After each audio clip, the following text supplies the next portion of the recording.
manakah terlebih dahulu, makan dahulu ataupun solat maghrib dahulu? Ha?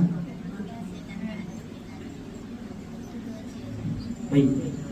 Ulama berpandangan kalau makanan dah dihidang atas meja dan kita pun dah tengok, alamak ada petai yang masak sambal kan, favourite ni, kita kena makan dulu lah, makan dulu.